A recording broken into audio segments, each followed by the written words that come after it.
door, there he was. You see, it was a man that I had never seen before. I asked him quickly, "Sir, can I help you?"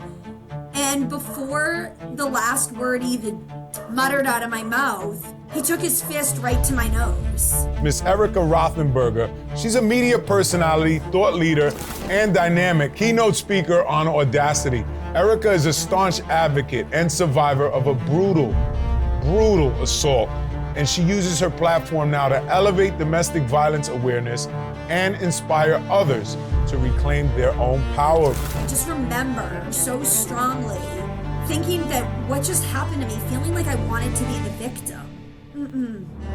You are not going to be a victim. We have the decision if that punch is going to hold us back or it's going to make us pivot forward and make a difference in this universe. It was so abundantly clear to me after this happened that this happened for me and not to me. You are meant to leave a legacy.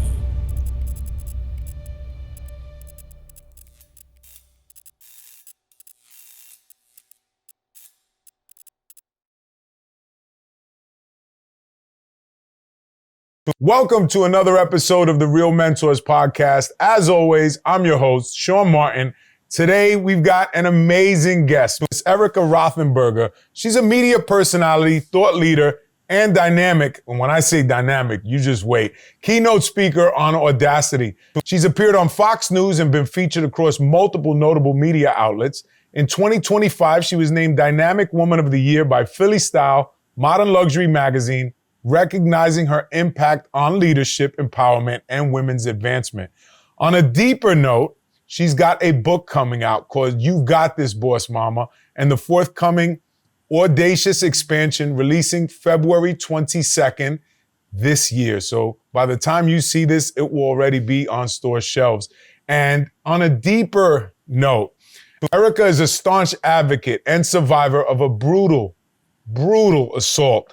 And she uses her platform now to elevate domestic violence awareness and inspire others to reclaim their own power. Welcome to the show today, Erika. How are you? Oh, I am great. I'm just going to press rewind and listen to that every morning when I get out of bed. I mean, I told you it was worth the introduction. Who needs coffee? Not when they're around you. My first question is, your husband must be a very, very good match. And I say that in the most loving, respectful way because you are a lot, but in a good way. In a good way. I just remember you, the outfit says it, the hair says it, and your amazing energy says it.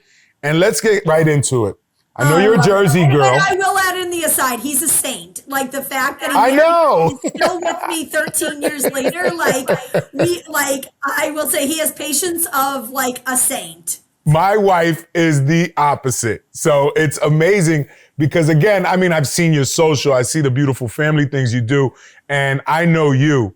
And, you know, behind every great man, there's a great woman. Behind every great woman, there's a great man. So kudos to the both of you. Amen. And let's get right into it. You've got this book coming up. Let's start right there because that's why we're here. And I want to promote the hell out of this and help you put that out in the world.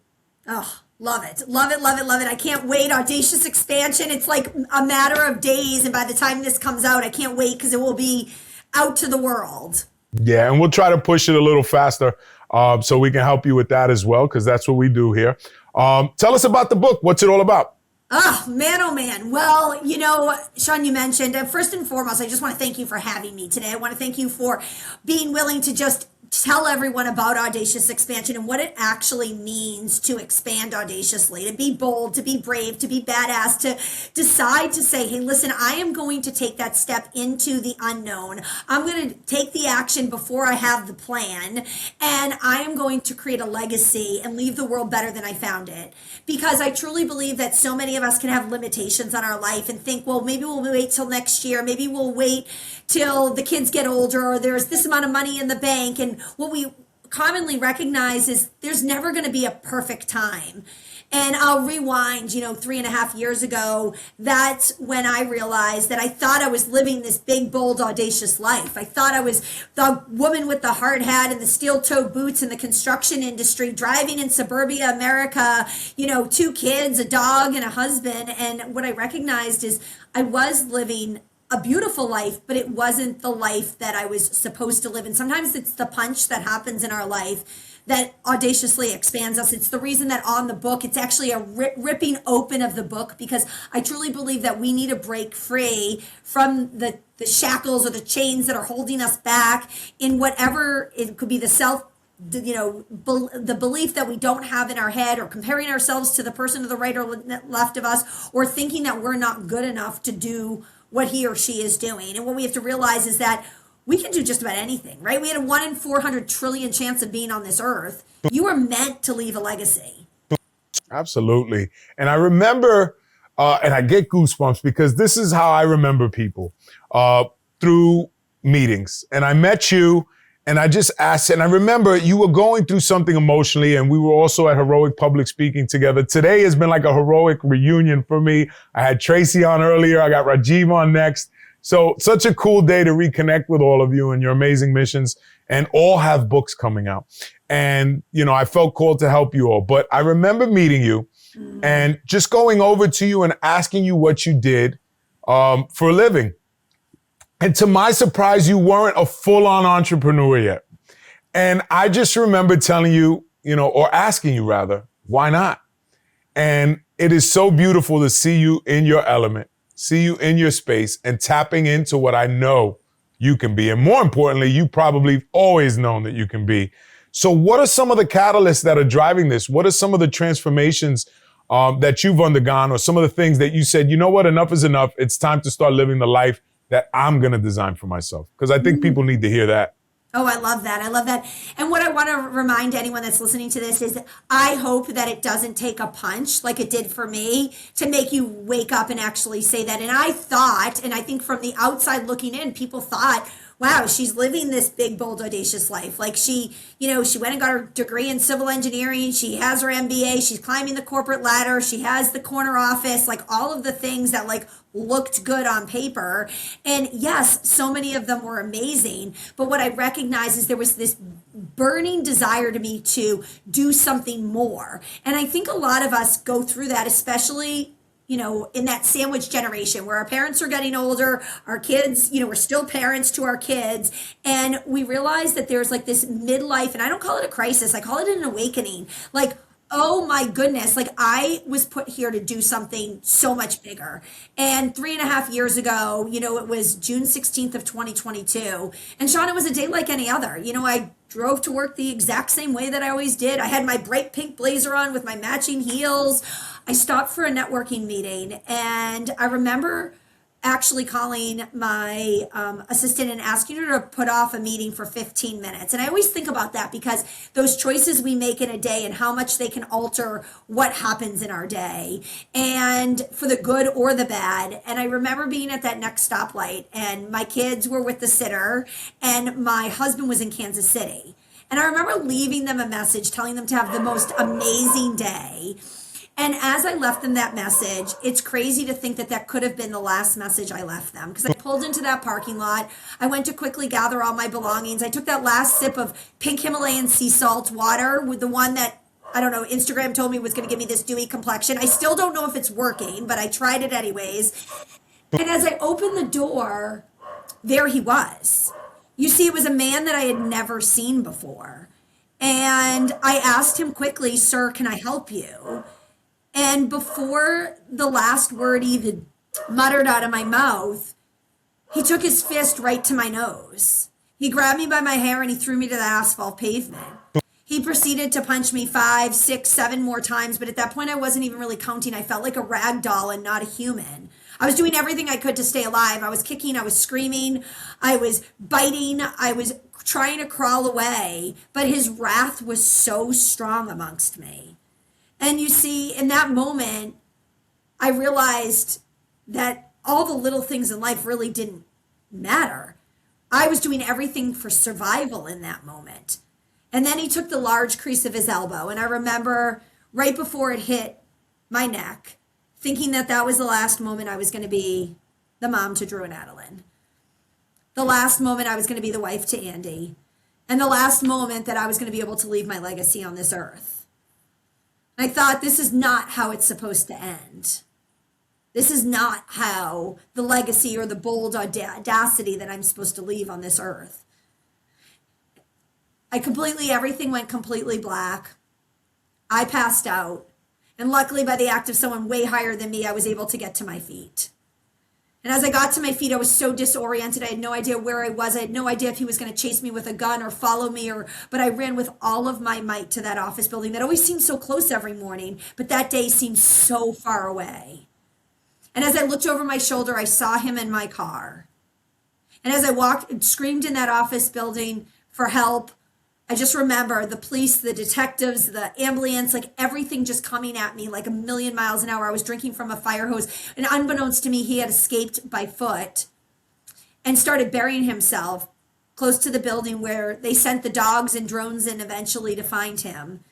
What I didn't know is this had been a man who had come from New York. He had been in prison in New York for the past 12 years. He came from prison down to Philadelphia the night before, had assaulted 4 women, slept in a homeless shelter, got back on the bus the next morning, sexually assaulted a woman that just hours before my attack, got back on the bus, changed his clothes, got back on the bus, and that was the bus station that I didn't even know existed. And I'd worked at this building for 10 years in this beautiful town of Bluebell, Pennsylvania, where the biggest thing that happens is someone runs a traffic light. The next 24, 72 hours were an utter blur. And I remember so strongly sitting in my backyard with this big hooded sweatshirt in the middle of June, thinking that what just happened to me, feeling like I wanted to be the victim, there's no way like this should have happened to me. And why did God do this to me? And in that moment, Sean, I remember so vividly, speaking of goosebumps, even on that warm summer day, hearing the laughter of my kids, my daughter splashing in the pool, my son doing a cannonball and saying, you are not going to be a victim. You're not going to be just a survivor, Erika. You are going to thrive and you are going to show these kids and you are going to leave a legacy and you are going to go and make a difference. Make a difference in this world. Why that punch? You have the decision. And just like the first chapter of my book called Punch or Pivot, we have the decision if that punch is going to hold us back or it's going to make us pivot forward and make a difference in this universe. And if that's the legacy that I get to leave, to show just my 2 kids, to show other women and other men what we can do when we get set back, then I know it's made a difference. So much so that it's come full circle and I'm now getting the law changed in Pennsylvania, because when you get strangled by a stranger in Pennsylvania right now, it is a misdemeanor versus a felony. And I do not want anyone to have to go through the 3 years of trials that I went through, 11 times to the courtrooms, pleading and begging for the right justice to be served, because a law isn't in place to help protect us. Just wow. I had known your story, but not to the extent of the details you just shared. So what a harrowing but disturbing story. How much time did this piece of end up getting? So because of his previous his he had actually assaulted 5 prison guards prior to this and got out prematurely, and that's why we made it down to Philadelphia. And then in addition to that, the moment he was actually put in a correctional facility here, he actually assaulted a prison guard. So there were 6 of us that ended up being survivors of this horrific assault. So thankfully, we were able to get maximum sentencing, 15 to 20 years, but all of the charges are concurrent, meaning, where run together. It can be challenging to be able to get there. But I was at every single trial to fight for what was right. And again, one of the biggest things is, and people kind of get shocked by this, but I actually quickly, and when I read my victim statement to him, I told him that I forgave him. Not for what he did, but because I needed to be able to move on. And I couldn't waste that energy getting angry. I had to decide to forgive him, and not to say that justice shouldn't be served, but in order to move on. Yeah, forgiveness, most people don't realize it's not for the person. It's for you. It's for you to let go and move on with your life and shift the narrative and the perspective and the story around that horrible, horrible thing that happened to you and all these other people. Let's not forget, because that man was just obviously fucking, he's dealt with and hopefully never hits the streets again. And the only other thing, Sean, that I want to say too, and again, I'm not taking away from what he did because it is horrific. But what we have to remember is that everyone has a story, and what was his story? Like, what happened to him? I am in that place, right? I, as you know, have been to prison, and I truly have framed it as the best thing that ever happened to me. Yep. And I frame it as what needed to happen to put me on the right path. That is someone that obviously has mental issues, deep-seated issues, and the fact that you have the compassion as a fellow human being who was assaulted and almost killed by this person to be able to frame it that way shows the kind of person that you are. So they are gone for the safety of society, and now you have been unlocked onto the world. And thank God for that, because as tragic as that could have been and was, you have been able to reframe that story and use it as fuel to now take you to this next level. Yeah. So, and Sean, I want to touch upon that really quick too, because it really is like talking about audaciously expanding. Because this happened to me, so much good has come out of it, right? And I think we have to recognize that no matter how we get setback in life, and we've all had setbacks, it's not a matter of if you're going to get punched.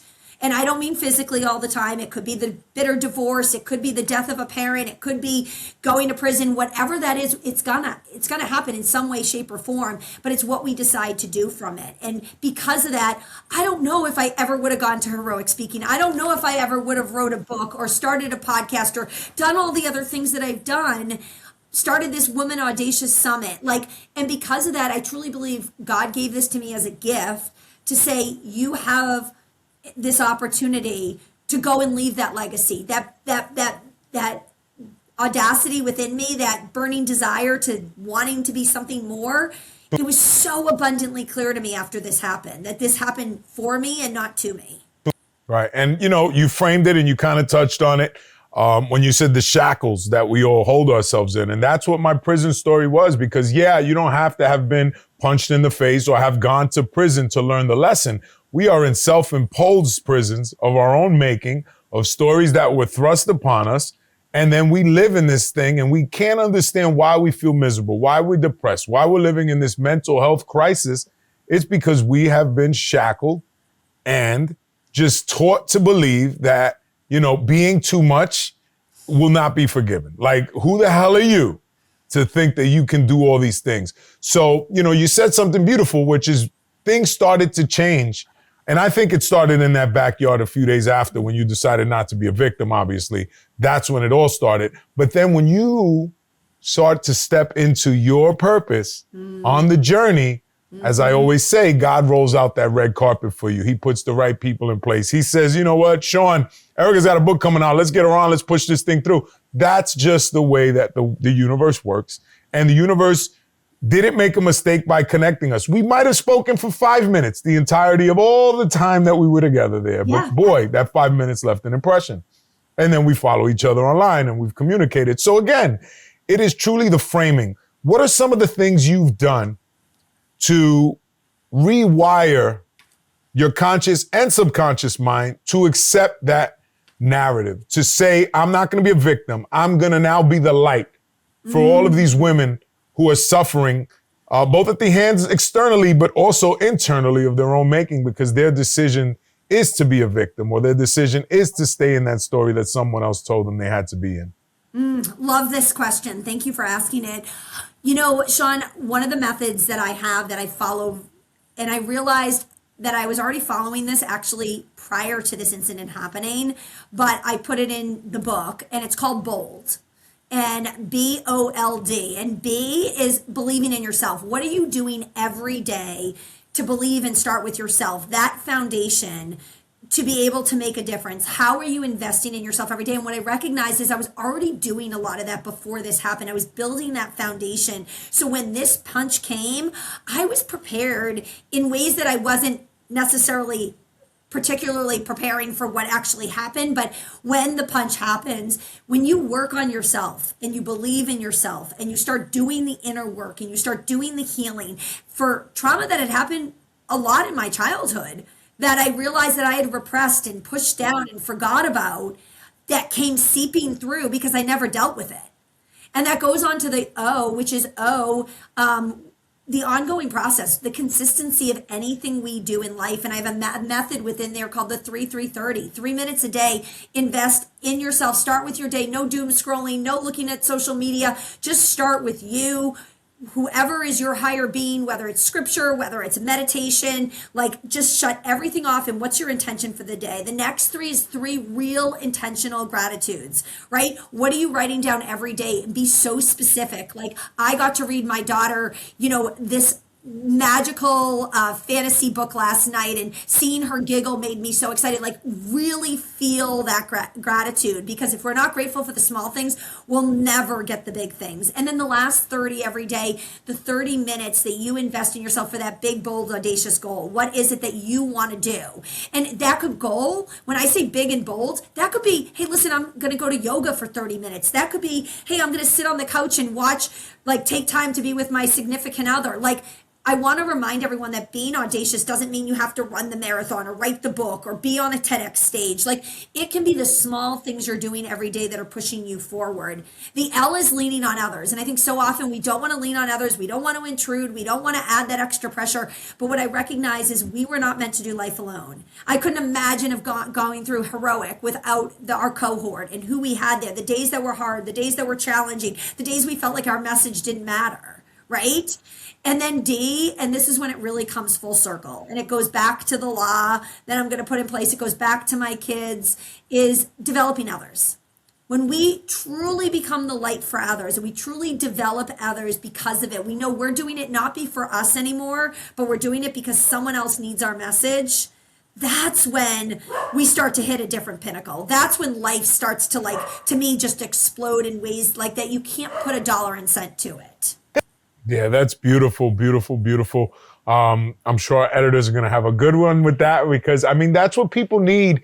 They need a structure. They need a blueprint. You mentioned a couple things I want to touch on. One is the juxtaposition of the word audacious versus some of the practices, which are actually simple. Mm-hmm. And I think that's the challenge. People think that it's got to be tomorrow. It's the steps, right? I can walk to the southernmost tip of South America, but it's going to have to be one step at a time. Yes. And we can accomplish everything if we keep in perspective that it's one step at a time. And I think people just see the end result and they don't see all the steps that it takes to get to that end result. We've been sold a bill of goods. Yep. So I appreciate the fact that you brought it back to simplicity. It does not have to be that crazy. It's 3-3-30. It could be 3-3-10, 3-3-5 to get started. Whatever it is, right? Whatever, but just go do it.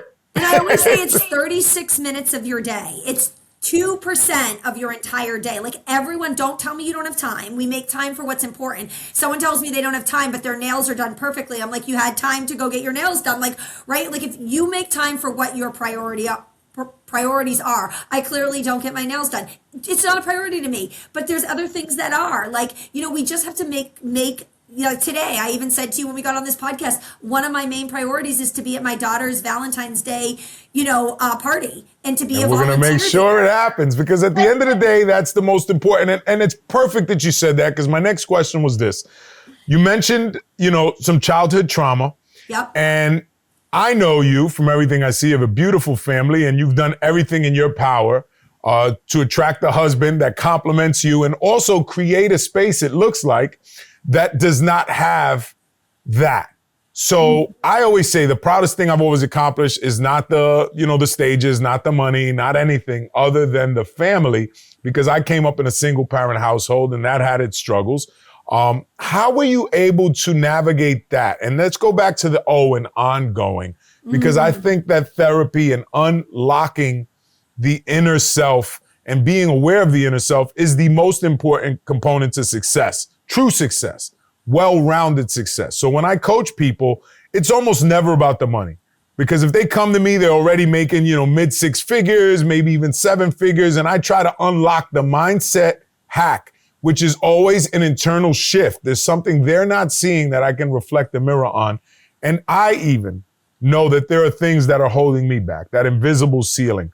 So what are some of the things that you experienced in your journey to healing that maybe you can pass on to others? And again, just the simple things, such as the admittance of it, I guess, would be the start, right? Yeah. And what I recognize, and I talked about this before, is I think so often we want to push things under the carpet. We don't want to talk about them. We want to forget about them. But with trauma, any traumas, small trauma, big trauma, and everyone's T is different. And no two T's are the same. No two trauma. That's the one thing that I want to recognize is anyone that's listening to this, someone losing a parent could be as traumatic as me getting, assaulted, and vice versa. So let's not ever compare that one trauma is worse or that's the kiss of death. And unfortunately, right. We just have that tendency as human beings. Right. And then it becomes my story's worse than yours. It's right. Who the fuck wants to win that title? Right. But I will tell you that some of the trauma that I had as a child, having 2 parents who were alcoholics, right? That was long trauma. Right? And long trauma, throughout my entire life. So, you asked me for some things that, I think are important every day. And I truly believe it does come back to what you're doing, how you're fueling yourself every day. And to me, part of that is I have 4 books. Every morning I read them and they just ground me. And it probably takes me a matter of the 3 minutes to look at, 4 pages. I take a picture and I document them in my Instagram stories. Why do I do that? Because it holds me accountable. And I will tell you, people start to ask me if I don't document them. They're like, did you not look at your books today? So you start you're slipping. Right? And it's like brushing your teeth, right? You feel funny when you don't do it. And so to me, it's making that habit and starting with that mindset, starting just like you said, because we get so stuck between our 2 temples amongst anything else of what we're doing. To me, it was also making sure that I was actually not sweeping it under the rug and focusing on the trauma, getting the help that I needed. If someone came down with cancer tomorrow, they would go to the best doctors they could find, right? But so often when we have these stories in our head, or we feel depressed, or we feel angry, or we feel frustrated, we don't want to admit that we're actually going and getting help for it. But I am a big advocate that I think everyone, regardless of what's going on in your life, should have a therapist, should have someone that they can talk to, or a coach, and be able to say, hey, listen, this is what's going on and I want to deal with it. Because to me, admitting it and then dealing with it and then working through it, that's when you really start to get to that next level. I also think defending time, I'm a big fan of time blocking, of making sure that hey, when I say, hey, listen, I'm going to be at Adeline's Valentine's Day, party today, or I'm going to be on a date with my husband on Saturday night. I defend the time and I make sure I make the time to be there. And I think, it goes back to a section of the book. And as a young girl, my mom used to tell me life is like a triangle. And most of the time the triangle will stand the way that it should, right? With the top point up. Every once in a while, that triangle is going to fall to the right or to the left. And she always said at the pinnacle of that triangle is first your health. Because if you're not healthy and you're not taking care of yourself mentally, emotionally, spiritually, you are not going to be any good to the other 2 points. And the next point is your family. The next point of that triangle is making sure your family, and again, not that we're not going to have issues going on or difficult days, but how are we making sure we're investing in that family? Because if your health isn't okay, you can't support your family. And then lastly, then focus on your passion, your career, your entrepreneurship, your wherever you're at. And every once in a while, let's face it, we're going to put too much into work and our family's going to suffer and our health is going to suffer, right? And if we try to always keep that triangle standing with the upright position and keeping those 3 things in focus, it's amazing what we can really do to be able to really push ourselves forward and to be able to keep ourselves grounded. I love that, Erika. I know you've got to run, and we are going to honor that Valentine's Day dance event, whatever's going on over there, which reminds me, I better go to the flower shop now as opposed to tomorrow because there's going to be a line down the block. Thank you for that reminder. Absolutely. But remind our guests the name of the book, how they can find it. I've got my copy. I know it's available on pre-order on Amazon, and you take it from here. How can they find you and support you? Oh, I love it. I love it. I love it. So Audacious Expansion. I am just so excited to get this out to the world. You can buy it on Amazon or any local other, Barnes and Noble, et cetera, et cetera. But go grab your copy. What I love about this book so much is, well, one, it's my baby. I always say it's like I birthed two more children. It took me 18 months. But there's a free downloadable journal that comes along with it when you get the book to really make sure we're taking the action. To your point before, it's small little actions that you can take, but when you're done with this book, you have habits that you've changed. It's not just reading a book and feeling good. It's reading a book and saying, hey, listen, I actually took the action behind it to make it happen. And please, I love LinkedIn, Instagram, Facebook. Come and find me. I'm an open book. I love just sharing this message. Maybe there's a stage I'm supposed to be on in front of, with your group, or be able to share this passion and be the light for whoever is listening today. And I just want to honor you, Sean. You are such a light to so many. Your story, who you are, and I'll never forget that day at Heroic. I'll never forget that day. I was outside, the sun was warm, and I was having a day, and you just saw me having a day, whether, it was the body language or my face or whatever, and you came over to me with just such a gentle soul and just reassured me that everything was going to be okay. And I want to remind us that going back to the L, leaning on others, you wanting to be the D and developing me that day and saying, listen, this is just a day. It's time to move on. It's time to be audacious, and it's time to expand. Thank you so much for those incredible words, your compliments, and your heart, and that amazing energy. Ladies and gentlemen, Mrs. Erika Rothenberger, and that's with a K, so when you look her up, make sure you throw that K in there. I want to thank everybody for tuning in. Go pick up that book. Support Erika on that mission of being the light and transforming so many lives. I can't wait to see what's going to come. As always, tune into the Real Mentors podcast. And so many of you follow us. Don't just like it. Don't just view parts of it. But do me a favor, hit the subscribe, the like, and share it with some friends. You never know who it's going to impact. Thanks as always for tuning in. Let's get it.